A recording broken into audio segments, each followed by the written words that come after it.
காத்தாங்குடி நகரசபை இலங்கை எனும் திருநாட்டுக்குள் உள்ளதா, ஜனநாயகம் முறையாக பேணப்படுகின்றதா என்ற ஒரு கேள்வி வருகின்றது. எங்களுக்கு தெரிந்த வகையில் இலங்கையின் ஜனாதிபதியாக நாங்கள் எதிர்க்கட்சியாக இருந்தாலும் நாங்கள் அனுரகுமார் திசாநாயக்கவை ஏற்றுக்கொண்டுதான் ஆக வேண்டும். ஆனால் காத்தாங்குடி நகரசபையின் செயற்பாடுகளை பார்க்கும்போது காத்தாங்குடிக்கு ஜனாதிபதி ஸ்ரீலங்கா முஸ்லீம் காங்கிரஸின் சகோதரர் எம்எல்ஏஎம் கௌரவ பாராளுமன்ற உறுப்பினர் எம்எல்ஏஎம் ஹிஸ்புல்லா போன்றே காணப்படுகின்றது. காத்தாங்குடி நகரசபை இலங்கை எனும் திருநாட்டுக்குள் உள்ளதா, ஜனநாயகம் முறையாக பேணப்படுகின்றதா என்ற ஒரு கேள்வி வருகின்றது. எங்களுக்கு தெரிந்த வகையில் இலங்கையின் ஜனாதிபதியாக நாங்கள் எதிர்க்கட்சியாக இருந்தாலும் நாங்கள் அனுரகுமார் திசாநாயக்கவை ஏற்றுக்கொண்டுதான் ஆக வேண்டும். ஆனால் காத்தாங்குடி நகரசபையின் செயற்பாடுகளை பார்க்கும்போது காத்தாங்குடிக்கு ஜனாதிபதி ஸ்ரீலங்கா முஸ்லீம் காங்கிரஸின் சகோதரர் எம்எல்ஏஎம் கௌரவ பாராளுமன்ற உறுப்பினர் எம்எல்ஏஎம் ஹிஸ்புல்லா போன்றே காணப்படுகின்றது. சுற்றுலாத்துறை அமைச்சினால் 4 மில்லியன் பெறுமதியான 4 சுற்றுலாத்துறை படகுகளை வழங்கியிருந்தது. அது வருமானத்தை அதிகரிக்க வேண்டும் என்பதற்காக செய்யப்பட்டிருந்தாலும் மக்களின் பாதுகாப்பை உறுதி செய்யப்பட வேண்டும் என்ற விடயத்தில் அங்கே கவனம் செலுத்தப்படவில்லை. அந்த போர்டை செலுத்தும் சாரதி உண்மையில் நீச்சல் பயிற்சி பெற்றிருக்க வேண்டும். அதேபோன்று அனுமதிகள் அனைத்தும் சரியாக வழங்கப்பட்டிருக்க வேண்டும். ஆனால் அனுமதிகள் இன்னும் வழங்கப்படவில்லை. சட்ட ஒழுங்கு பேணப்படுவதில்லை. முறையான அனுமதிகள் வழங்கப்படுவதில்லை. எதிர்க்கட்சி வேறு ஆளுங்கட்சி வேறு என்று பிரித்து அங்கே வேலை திட்டங்கள் செயற்படுத்தப்படுகின்றன. அதேபோன்று முறையற்ற விதத்தில் அரச சொத்துக்கள் பயன்படுத்தப்படுவது எனது வன்மையான கண்டனங்கள். அண்மையில் கூட உங்களுக்கு தெரியும், எங்களது டூரிசம் மினிஸ்ட்ரியால் கொடுக்கப்பட்ட ஒரு போர்டு ஒன்று சேவையில் இடப்பட்டது. அந்த சேவையில் இடப்பட்டதற்கு நகரசபை உறுப்பினர்களுக்கு உத்தியோகபூர்வ கடித அடிப்படையில் எந்த அழைப்பிதழும் வரவில்லை. ஒரு வாட்ஸ்அப்பில் ஒரு அழைப்பு வந்தது, சாதாரண பொதுமக்களுக்கு கொடுப்பது போன்று. இதை எனது வன்மையான கண்டனங்கள். அதே போன்று அந்த போட் சர்வீஸுக்கு எந்தவித முன் அனுமதியும் ஏசிஎல்ஜியோ சிஎல்ஜியோ வழங்கவில்லை. அதே போன்று அதை செயற்படுத்துவதற்கு அவர்களும் செயற்படுத்த வேண்டாம், முன் அனுமதியை பெற்றுக்கொண்டு செயற்படுத்துங்கள் என்று கூறியிருந்தார்கள். சுற்றுச்சூழல் அதிகார சபை, அதே போன்று ஃபிஷரிஸ் டிபார்ட்மெண்ட் மற்றும் எங்களது வைல்ட் லைஃப் டிபார்ட்மெண்ட்டுகளில் நாங்கள் பெர்மிஷன் எடுத்து தான் அந்த போட் சர்வீஸை ஓடும். ஆனால் நாங்கள் எந்தவித பெர்மிஷனும் இல்லாமல் இதன் பிற்பாடு அண்மையில் ஒரு சிறு ஆக்சிடெண்ட் ஒன்று இருந்துச்சு. அதில் மக்கள் 30 பேர் தப்பியிருந்தார்கள். தற்சமயம் அவர்களுக்கு ஏதாவது ஒன்று நடந்திருந்தால் அதற்கு நகரசபை உறுப்பினர்களாக நாங்களும் பதில் சொல்லியிருக்க வேண்டும். எனக்கும் மக்கள் சக்தியின் உறுப்பினரான எனக்கும் சகோதரர் கலீல் பாரி ஒரு சுயேட்சை குழு உறுப்பினர், அவருக்கும் எதிராக இவர் ஒரு கண்டன தீர்மானத்தை அவர் கொண்டு வந்தார். நாங்கள் மக்களுக்கு பாதுகாப்பு சம்பந்தமாக இந்த விடயத்தை முகநூலில் பதிவிட்டதாகவும் அதனால் வருமானம் குறைந்து விட்டதாகவும். இங்கே நான் கேட்கிறேன் ஒன்று மக்களின் பாதுகாப்பு முக்கியமா அல்லது நகரசபையின் வருமானம் முக்கியமா என்றுதான் பொதுமக்களிடமும் நான் கேள்வி கேட்கின்றேன். முகநூலில் நேற்று பார்க்கிறேன், ஒரு சர்வசாதாரணமாக ஏதோ ஒரு அமைப்பை போட்ட ஒரு நபர் எங்களது கௌரவ பாராளுமன்ற உறுப்பினர் கந்தசாமி பிரபு, இந்த அபிவிருத்தி குழு கூட்டங்களுக்கு தலைவர், அவரை விமர்சித்து அவர் பிழையாக வழி நடத்தினார் என்று எந்தவித பதிவு செய்யப்பட்ட அமைப்பின் பெயரை போட்டு ஒருவர் பதிவிட்டிருக்கொள்ளி பார்த்து. அதே போன்று எங்களது காத்தாங்குடி பிரதேச செயலகத்தின் செயலாளர் அவர்களையும் பிழையாக வழி நடத்துவதாக கூறப்பட்டிருக்கின்றார். வன்மையான கண்டனத்தை தெரிவித்துக் கொள்கின்றேன். காரணம், காத்தாங்குடி பிரதேச செயலாளர் ஒரு மூத்த SLAS அதிகாரி. அவரை இவ்வாறு பிழையாக அவரை முகநூலில் போடுவதை நான் வன்மையாக கண்டிக்கின்றேன். அதே போன்று கந்தசாமி பிரபு என்பவர் ஒரு கௌரவ பாராளுமன்ற உறுப்பினர், அவரையும் இவ்வாறு முகநூலில் விமர்சிக்கும் போது அவர்களுக்கு பிழையான சாயம் குத்தப்படுகின்றது. இந்த உதாரணமாக சொல்லப்போனால் தற்போது கூறப்படும் இந்த ஒரு பிரதேச குழு கூட்டத்தில் தற்போது கூறப்படும் 2 பேர் கலந்து கொள்ள வேண்டும் சேர்மனோட என்கிற விஷயமெல்லாம் 6 மாதத்துக்கு முதலே வந்தது. ஆனால் சில சபைகளில் பல பிரச்சனைகள் போய் அதன் பிறகு தீர்மானிக்கப்பட்டது ஒரு கட்சியில் ஒரு வாரம் எடுக்கிறது என்று சொல்லி. இவ்வாறான விடயங்களிலேயும் 5 கட்சி இருந்த ஒரு சபையில் 5 பேர் போகிறதால என்ன பிரச்சனை? மக்களோட பிரச்சனை தான் கதைக்க போகிறோம் எல்லாரும். ஏன் அதை பயப்படணும்? இந்த எங்களுக்கு ஏன் பயப்படணுமென்று எங்களுக்கு விளங்குதில்லை. அப்போ இன்னும் பிள்ளையான நடவடிக்கை எடுக்க போகிறாங்களா என்ற ஒரு கேள்வியெல்லாம் மக்கள் எங்கள்கிட்ட கேட்குறாங்க. இது எங்களது தனிப்பட்ட கருத்துக்கள், தனிப்பட்ட விடயம் அல்ல. இது மக்களுக்கான சேவையை நாங்கள் மேம்படுத்த வேண்டிய தேவை இருக்குது. அண்மையில் கூட காத்தாங்குடி நகரசபையின் தவிசாளரிடம் ஒரு பிரேரணை கொண்டு வந்தேன். காத்தாங்குடி ஜாமியுல்லா பிரியின் வீதி கிட்டத்தட்ட 20 வருடங்களாக மிகவும் மோசமாக காணப்படுகின்றது. நடு பக்கம் கான் அதை அப்போ தனியார் நிதியை கொண்டு செயற்படுத்துவோம் என்று சொல்லி ஒரு பிரேரணை கொண்டு போனவுடன் அதை வாங்க மறுத்துவிட்டு இந்த கடந்த நகரசபை கூட்டத்தில் அவர் எழுந்து சென்றார். எங்களுக்கு இந்த விடயங்களில் புதினமாக இருக்கின்றது. இலங்கை நாட்டுக்கு ஒரு சட்டம், காத்தாங்குடிக்கு ஒரு சட்டம் இயற்றப்பட்டிருக்கின்றதா என்ற ஒரு கேள்வி எழுகின்றது. இந்த வாரான விடயங்களை மதிப்புக்குரிய கௌரவ ஜனாதிபதி அதிமேதகு ஜனாதிபதி அவர்களின் பார்வைக்கு நான் விடுகின்றேன். அதேபோன்று இலங்கையின் உயர் அதிகாரிகளும் இந்த விடயத்தில் கவனம் செலுத்த வேண்டும். இன்று பிற்பகல் 2 மணி அளவில் மண்முனை பிரதேச செயலக பிரிவில் நடைபெற இருக்கும் பிரதேச ஒருங்கிணைப்பு குழு கூட்டத்திலேயும் குறித்த ஒழுங்கில் தான் குறித்த குழு கூட்டம் நடத்துவதற்கான ஏற்பாடுகள் செய்யப்பட்டிருக்கிறது. அந்த ஒழுங்கிலே நாங்கள் நகரசபை உறுப்பினராக தெரிவு செய்யப்பட்டு 12 மாதங்கள் பூர்த்தி அடைந்திருக்கிறது. அந்த 12 மாத காலப்பகுதிக்குள் 2 பிரதேச ஒருங்கிணைப்பு குழு கூட்டம் நடைபெற்றிருக்கிறது. அந்த 2 பிரதேச ஒருங்கிணைப்பு குழு கூட்டத்துக்கும் குறித்த ஒழுங்கில் தான் எங்களுக்கு இந்த அழைப்புகளும் கிடைக்கப்பெற்றது. நடைபெற்ற பிரதேச ஒருங்கிணைப்பு குழு கூட்டத்தில் குறித்த ஒழுங்கில் கிடைக்கப்பெற்றது. புதிய சுற்றறிக்கை 6 மாதங்களுக்கு முன் வெளியிடப்பட்டதாக சொன்னாலும் மட்டக்களப்பு மாவட்டத்திலே குறித்த ஒழுங்கில் தான் நடைபெற்றது. அந்த ஒழுங்கில் தான் எங்களுக்கும் கடந்த முறை இந்த அழைப்புகள் கிடைக்கப்பெற்றது. அந்த வகையிலே இன்றைய தினம் ஏற்பாடு செய்திருந்த குறித்த பிரதேச ஒருங்கிணைப்பு கூட்டத்திற்கு நாங்கள் அங்கம் வகிக்கும் நகரசபையில் அங்கம் வகிக்கும் தலா 3 உறுப்பினர்கள் இங்கே இருக்கிறோம். எங்களுக்கு எந்த விதமான அழைப்புகளும் கிடைக்கப்படவில்லை. இது தொடர்பாக நாங்கள் நேற்று முன்தினம், அதாவது 1ஆம் தேதி காத்தாங்குடி பிரதேச செயலாளரை சந்தித்து நேரடியாக சென்று நாங்கள் இது தொடர்பாக கேட்டறிந்தோம், ஏன் எங்களுக்கு அழைப்பு அனுப்பப்படவில்லை என்று.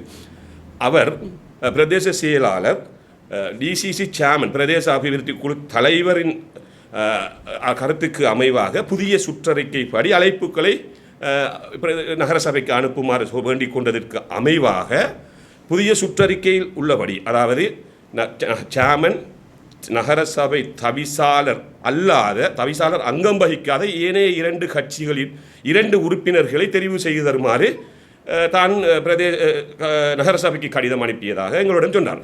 குறித்த விடயத்தை நாங்கள் பிரதேச ஒருங்கிணைப்பு குழு தலைவர் கந்தசாமி பிரபு அவர்களின் கவனத்தை கொண்டு வந்ததன் பின் இது ஒரு ஜனநாயக மீறல். நாங்கள் எதிர்க்கட்சியிலே 3 பேர் பிரதானமாக அங்கம் வைக்கிறோம். மக்கள் சார்ந்த பிரச்சனைகளை சபையிலோ பிரதேச ஒருங்கிணைப்பு கூட்டத்திலே வைப்பதற்கு நாங்கள் தான் அதை பேசுகிறாக இருக்கிறோம். ஏனைய எதிர்க்கட்சிகள் காத்தாங்குடி பிரதேச ஒருங்கிணைப்பு கூட்டத்திலே இது சம்பந்தமாக தெளிவுகளை படுத்தவில்லை என்ற பிற்பாடு அதை ஏற்றுக்கொண்டு மாவட்ட பிரதேச ஒருங்கிணைப்பு குழு தலைவர் பிரதேச செயலாளருக்கு ஒரு அனுமதியை கொடுத்தார்.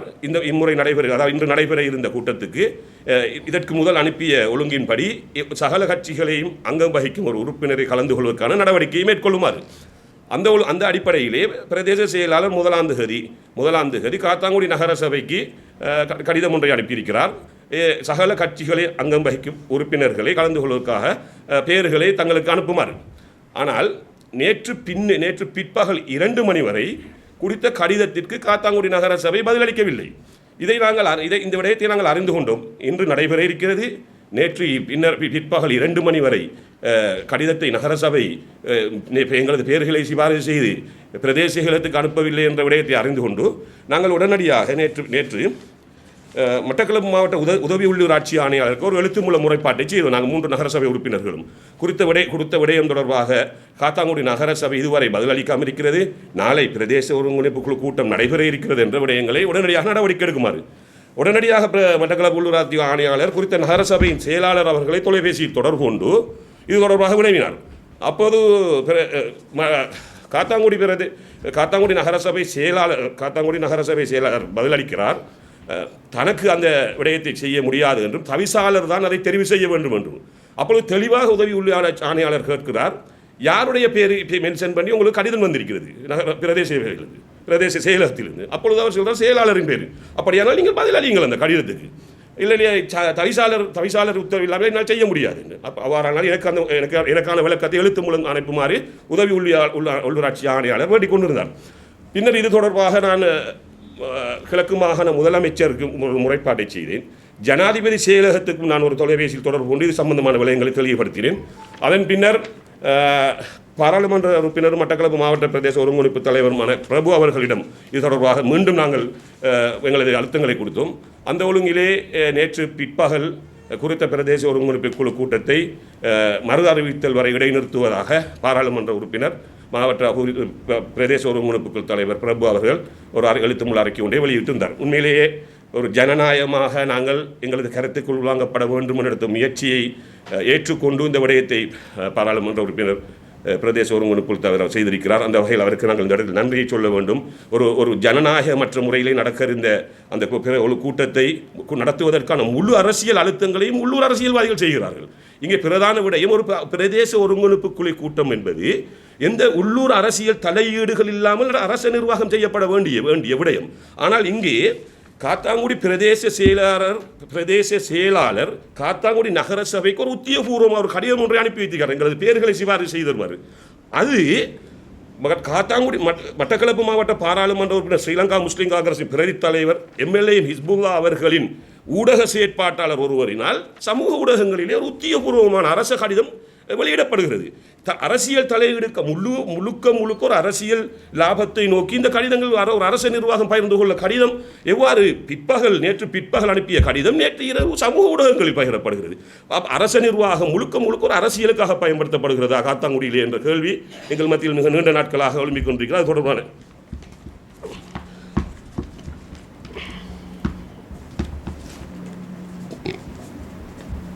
அந்த வகையிலே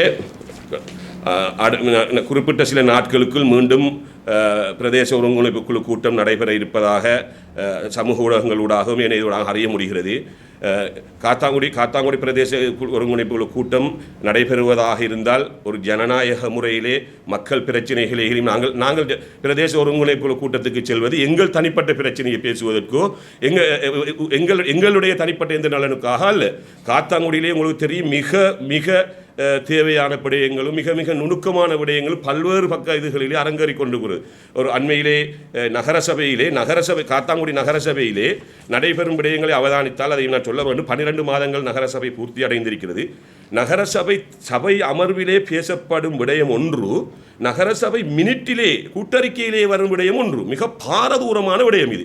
அதாவது மத்திய கல்லூரி விவகாரம் என்று நீங்கள் அனைவரும் அறிந்திருப்பீர்கள். மத்திய கல்லூரி சுவர் உடைப்பு சம்பந்தமான விடயம் நகர சபையிலே 2026ஆம் ஆண்டுக்கான ஒரு திட்ட முன்மொழிவாக 25 விடயங்கள் நகர சபையிலே முன்வைக்கப்படுகிறது. அதிலே காத்தாங்குடி 27வது விடயமாக காத்தாங்குடி மத்திய கல்லூரி தேசிய பாடசாலைக்கு தேவையான செயற்திட்டங்கள் நடைமுறைப்படுத்தல் என்று சபை அமர்வில் தவிசாளர் எங்களிடம் அனுமதியை கேட்கிறார். நாங்கள் அதற்கான அனுமதியை கொடுக்குகிறோம். ஏனென்றால் மத்திய வித்யாலயம்ங்கிறது அபிவிருத்தி செய்யப்பட வேண்டிய விடயம். அந்த விடயமே குறித்த அடுத்த மாதம் நடைபெறும் அமர்வின் கூட்டறிக்கையில் வர வேண்டும். ஆனால் கூட்டறிக்கையில் முழுக்க அது மாற்றப்பட்டு அவர்களின் தேவைக்கேற்ப அந்த குறித்த சுவரை உடைப்பது, முன் பார்க்கிங் அமைப்பது என்று முழுக்க மாற்றப்பட்டிருக்கிறது. இது தொடர்பாக நான் கண்டறிந்து சபையிலே இதை நீங்கள் பேசிய விடயம் வேறு, இங்கு வந்திருக்கின்ற விடயம் வேறு என்று சபையில் ஏற்றுக்கொண்டார் தவிசாளர். அதன் பின் என்னுடைய அந்த கருத்தை 3 சபைகள் கடந்து இன்னும் மினிட்டில் சேர்க்காமல் இருக்கிறார். ஒரு ஜனநாயக விரோதமான விடயம் இது தொடர்பாக கிழக்கு மாகாண உள்ளூராட்சி ஆணையாளருக்கு அறிவித்திருக்கிறேன், மாகாண உள்ளூராட்சி ஆணையாளருக்கு எழுத்துமுள் அறிவித்திருக்கிறேன், நடவடிக்கை எடுத்து இதுகளை ரத்து செய்யுமாறு. ஆனால் எந்த விதமான பதில்களும் இன்னும் மாகாண உள்ளூராட்சி ஆணையாளரிடந்தோ மாவட்ட உள்ளூராட்சி ஆணையாளரிடந்தோ எங்களுக்கு கிடைக்கப்படுகிறது இல்லை. எல்லா அரசு நிர்வாகங்களும் இவர்களுக்கு இந்த விடயங்களுக்கு தவிசாளர்களுக்கு ஆதரிக்கின்றார்களா, ஏன் இதை கண்டுகொள்ளாமல் இருக்கிறார்கள் என்பது ஒரு பாரிய குற்றச்சாட்டாகவும் பாரிய ஒரு கேள்வியாகவும் என்னிடம் இருக்கிறது. ஆகவே இது தொடர்பாக அரசாங்கம் உடனடியாக நடவடிக்கை வேண்டும். இந்த விடயங்களை நாங்கள் உண்மையிலே இந்த காத்தாங்குடி நகர சபையில் நடக்கும் விடயங்கள் இந்த விடயங்களும் ஊடகமயப்படுத்தப்படுவதில்லை. காரணம், முதலாவது கூட்டத்திலேயே தவிசாளர் அவருடைய தன்னிச்சையான ஒரு தீர்மானத்தை முன்வைத்தார். அதாவது ஊடகங்களை மறுப்பது. இல்லை ஏனைய பிரதேச ஒழுங்குமுறைப்பு குழு கூட்டம் அது போன்ற நகர சபை அமர்வுகள் எல்லாம் தாராளமாக ஊடகவியலால் அனுமதிக்கப்பட்டு ஊடக சுதந்திரம் அங்கே கருத்தப்படுகிறது. ஆனால் காத்தாங்குடி நகர சபையில் மாத்திரம் ஊடகத்துக்கு இதுவரையுமே அந்த அனுமதியை மறுத்து வருகிறார். நாங்கள் முன்வைத்தால் சொல்கிறார், இல்லை இடவசதி போதாது, இடவசதி என்று ஒரு பொருத்தமற்ற ஒரு குற்றச்சாட்டை வைக்கிறார். எனவே எதிர்வரும் காலங்களில் ஊடகங்கள் பிரதேச ஒழுங்குமுறைப்பு கூட்டம் அனுமதிக்கப்படுவது போன்று காத்தாங்குடி நகர சபை அமர்வுகளிலும் ஊடகம் அனுமதிக்கப்படும் பொழுது பல விடயங்களை வெளிக்கொண்டு வரப்படும். கட்டாயம் ஊடகம் அனுமதிக்கப்படுவதற்கான நடவடிக்கைகளை நாங்கள் எழுத்து மூலம் அடுத்த கட்டங்களாக நடவடிக்கை எடுக்க இருக்கிறோம். காத்தாங்குடி நகரசபை உறுப்பினர் சுயேட்சை குழு இன்று நடைபெறவிருந்த பிரதேச ஒழுங்கிணைப்பு குழு கூட்டத்துக்கு அனுமதி மறுக்கப்பட்ட காரணமாக நாங்கள் இந்த ஊடக சந்திப்பிலே நாங்கள் கலந்து கொண்டிருக்கின்றோம். இன்று நடக்க இருந்த பிரதேச சபை ஒழுங்கிணைப்பு குழு கூட்டத்திலே நடந்த பிரதேச சபை ஒழுங்கிணைப்பு கூட்டங்களிலே ஒரு கட்சியிலிருந்து ஒருவரை அழைக்கப்பட்டிருந்தது. இந்த வருடம் 2 பிரதேச ஒழுங்கிணைப்பு கூட்டங்கள் நடைபெற்றிருந்தது. ஆகவே இறுதியாக நடைபெற்று இன்று நடக்க இருந்த இந்த கூட்டத்துக்கு எதிர்க்கட்சியை சார்ந்த 2 கட்சிகளை மாத்திரமே அழைப்பு விட்டதாக நாங்கள் அறிந்திருந்தோம். ஆகவே நாங்கள் அது சம்பந்தமாக விசாரித்த வகையிலே மக்கள் பிரச்சனைகளை நாங்கள் இந்த ஒழுங்கிணைப்பு குழு கூட்டத்திலே கதைக்கிற இந்த பிரச்சனை சம்பந்தப்பட்ட சாரார் யாரையுமே இந்த குழு கூட்டத்துக்கு அழைப்பு விடுக்கவில்லை. ஆகவே நாங்கள் இதை ஒரு அரசியல் பழிவாங்கலாகவும் இதை நாங்கள் வன்மையாக கண்டிக்கிறோம் இந்த விடயங்களை. எனவே இன்று நடக்க இருந்த இந்த பிரதேச ஒழுங்கிணைப்பு குழு கூட்டத்திலே முக்கிய விடயமாக கிடைக்க இருந்த இந்த பாடசாலை மத்திய கல்லூரி பாடசாலை மதில் உடைப்பு காணி சுவியப்பு விவகாரம் சம்பந்தமான அது அஜெண்டாவிலே முதலாவது இருந்த அந்த சப்ஜெக்டை கதைக்கிறதுக்காக நாங்கள் இந்த மக்கள் எங்களுக்கு இந்த காணியை பார்க்கிங் அமைக்க கொடுப்பதுக்கு எவ்வித விருப்பமும் இருக்கவில்லை. ஆகவே இந்த சம்பந்தமாக எங்களிடம் நிறைய முறைப்பாடுகள் காத்தாங்குடி மத்திய கல்லூரி மைதான விவகாரம் சம்பந்தமாக நிறைய முறைப்பாடுகள் எங்களிடம் வந்திருந்தது. ஆகவே இது சம்பந்தமாக நாங்கள் இன்று பிரதேச ஒழுங்கிணைப்பு குழு கூட்டத்திலே இதை பற்றி கலந்துரையாடி கௌரவ பாராளுமன்ற உறுப்பினர் டிசிசி சேர்மன் கந்தசாமி பிரபு அவரிடம் சில ப்ரொபோசலை நாங்கள் கொடுக்க இருந்தோம். ஆகவே இதை அறிந்த உறுப்பினர்கள் எங்கள் 3 கட்சியை சார்ந்த 3 உறுப்பினர்களையும் இந்த கூட்டத்துக்கு முற்றாக மறுத்துள்ளார்கள். ஆகவே இது ஒரு ஜனநாயகமான நாட்டிலே இப்படிப்பட்ட விடயம் நடப்பது மிகவும் கவலையாகவும் வேதனையாகவும் இருக்கின்றது. நாங்கள் மக்கள் பிரச்சனையை கதைப்பதற்காக தான் அந்த டிசிசி கூட்டத்துக்கு கூட நாங்கள் அதை போக இருந்தோம். ஆகவே இதை நாங்கள் உண்மையிலே மனவேதனையுடன் கவலைப்படுகிறோம். அதே நேரம் எதிர்வரும் இந்த கூட்டத்துக்கு தங்களை அழைக்குமாறும் அதே போன்று கடந்த நகரசபை அமர்விலே எங்கள் 2 கட்சி சார்ந்த இருவருக்கு ஒரு நம்பிக்கையில்லா தீர்மானம் ஒன்று மேற்கொண்டிருந்தார் தவிசாளர். அது அந்த காத்தாங்குடி ஆற்றிலே மிதக்கும் படகு சம்பந்தமான வருமானத்தை நாங்கள் தடுத்ததாகவும் அந்த வருமானத்தை தடுத்ததுக்கான காரணம் எங்களிடம் கேட்காமல் அவர் தன்னிச்சையாக அந்த நம்பிக்கை பிரகடனத்தை கொண்டு 11 உறுப்பினர்கள் ஆதரவுடன் அதை நிறைவேற்றி கொண்டார். ஆகவே நாங்கள் அதை எங்கள் காத்தாங்குடி ஆற்றில் மிதக்கும் படகு வருமானத்தை எப்போதுமே நாங்கள் தடுக்கவில்லை. அது ஒரு ஊருக்கு அந்தந்த ஊருக்கு நகரசபையால் வரும் வருமானங்களை நாங்கள் ஒருபோதும் தடுப்பதில்லை. ஆனால் நாங்கள் அதை சபையிலே கூறியிருந்தோம், முறையான அனுமதியை பெற்று அந்தந்த திணைக்களத்திலே சுற்றுச்சூழல் திணைக்களத்திலே முறையான அனுமதியை பெற்று அதுக்குரிய பணத்தை செலுத்தி அதுக்குரிய லைசனை பெற்றதன் பிறகு அதை நீங்கள் அந்த வருமானத்துக்கு விடுங்கள். கடந்த காலங்களிலே ஒரு 30 பேர் ஏற்றிக்கொண்டு போய் அந்த படகு சில ஒரு மழைக்காலம் நடு ஆற்றிலே சின்ன ஒரு பிரச்சனை ஆகிவிட்டது. உடனே மக்கள் எங்களுக்கு அந்த இடத்திலே வைத்து எங்களுக்கு தொலைபேசி அழைப்பை விடுத்தார்கள். நாங்கள் சொன்னோம், இதுக்கான அனுமதி இன்னும் வழங்கப்படவில்லை. ஆகவே சபையிலே எந்த அனுமதியும் நாங்கள் வழங்கவும் இல்லை. ஆகவே இது சம்பந்தமாக நாங்கள் தவிசாளரிடம் வாட்ஸ்அப் மூலம் நான் அறிவித்திருந்தேன். அதுக்கு எந்தவித அறிவித்தலும் அவர் விடுக்கவில்லை எனக்கு. ஆகவே நான் எனது முகநூலில் நான் அதை பதிவிட்டேன். ஆகவே நாங்கள் வருமானத்துக்கு எந்த வகையிலையும் தடையாக இருக்கவில்லை. அதை நாளை அந்த மக்களுக்கு ஒரு பிரச்சனை நடந்தால் அதை எந்த திணைக்களம் பாரம் எடுப்பது? முறையாக அனுமதி இல்லாமல் செய்தால் அது நகரசபை தான் அந்த பிரச்சனையை பாரம் எடுக்க வேண்டும். ஆகவே நகரசபை பாரம் எடுத்தால் அதிலே நாங்களும் ஒரு உறுப்பினர்கள், ஒரு கட்சியை சார்ந்த உறுப்பினர்கள். ஆகவே நாங்கள் கூறுகிறோம் என்னென்றால், தவிசாளரின் தன்னிச்சையான முடிவுக்கு இல்லாமல் அதுக்குரிய முறையான திணைக்களத்திலே அதுக்குரிய அனுமதிகளை பெற்று அந்த லைசனுக்குரிய பணத்தை செலுத்தி அந்த பற்றுச்சீட்டை எடுத்த பின் அந்த வருமானத்தை ஆரம்பிங்கள். நாளை இது மக்கள் உயிர் சார்ந்த பிரச்சனைகள். அதில் சிறுவர்கள் 7 பேர் போய்க்கிறார்கள், பெண்கள் ஆண்கள் என்று 23 பேர் போய்க்கின்றார்கள். ஆகவே இதை மக்கள் உயிருடன் விளையாடுவதற்கு யாருக்கும் அது அதிகாரம் இல்லை. ஆகவே இதை முறையான அனுமதியை பெற்று அந்த வருமானத்தை கொண்டு வாருங்கள் என்றால் நாங்கள் சபையிலே எந்தவித வருமானத்துக்கும் எதிர்ப்பு தெரிவிக்கிறதும் இல்லை. முறையாக செய்யுங்கள், தன்னிச்சையான முடிவுகள் எடுக்காமல் முறையான அபிவிருத்திகளை கொண்டாருங்கள் என்றுதான் நாங்கள் இதை செய்கிறோம். அதே போன்று நான் இந்த டிசிசி மீட்டிங் சம்பந்தமான இதுக்கு வன்மையாக மேலதிக செய்திகளுக்காக எமது யூடியூப் தளத்தை சப்ஸ்கிரைப் செய்யுங்கள்.